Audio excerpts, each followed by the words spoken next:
Getting ready to go out now at 11 a.m. This ought to be real interesting. We've got a 40 to 45 mile an hour wind going right now. Steve Von Brand here for Trophy Bass Fishing Videos and Tips. We're going to give it a shot. 45 mile an hour winds. Temperature 66 degrees, but I'm telling you, this is crazy weather. But we're going to see what happens. Almost all the pads have died. The leaves are blown off the trees.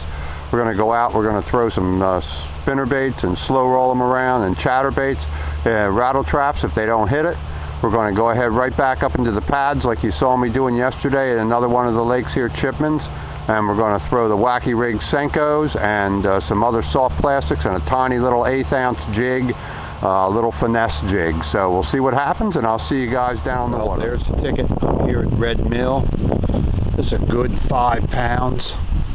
Hit the Wacky rig Senko #2 Gamakatsu hook, fluorocarbon line, 8-pound test into the pads, into the last remaining pads that are green, back in a cove, about 3 feet deep. Nice 5-pound bass, fat, full of food, thick, big shoulder. There he is.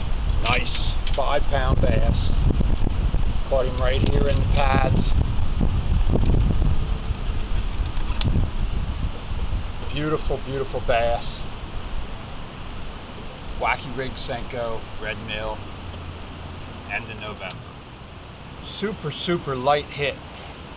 Barely even knew he was on there, even though you were using fluorocarbon line. And I'm using this new Temple Fork Outfitters rod, Gary Loomis rod. Very sensitive, yet it was difficult. That's the new Gary Loomis Temple Fork Outfitters rod, 7 foot, medium heavy action. Still was really difficult to detect the hit. Very light hit. All right.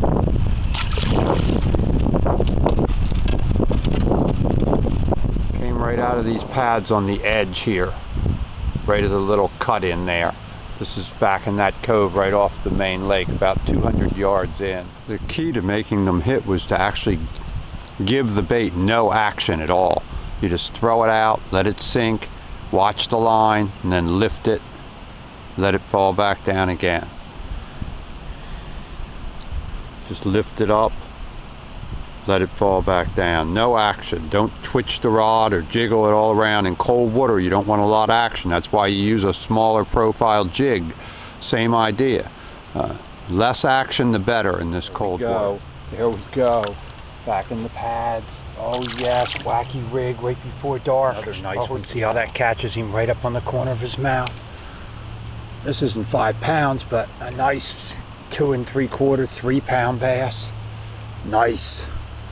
Up in the pads and all the way up in the back of the creek. They were striking up on the surface. I'm going to throw a little crankbait up on the surface here in a minute too and see if they'll hit. Okay. There we go. Down in. Nice. We've got a cold front moving through that's coming from the Midwest. Temperatures down in the teens. Be here tomorrow. Starts raining. Temperatures drop into the 30s and 40s for highs. So probably won't be able to get back out on the lake for 5-6 days at least. So I'm going to work these pads a little bit before I head into the dock up here, and I'll see you guys there. It wasn't a bad day.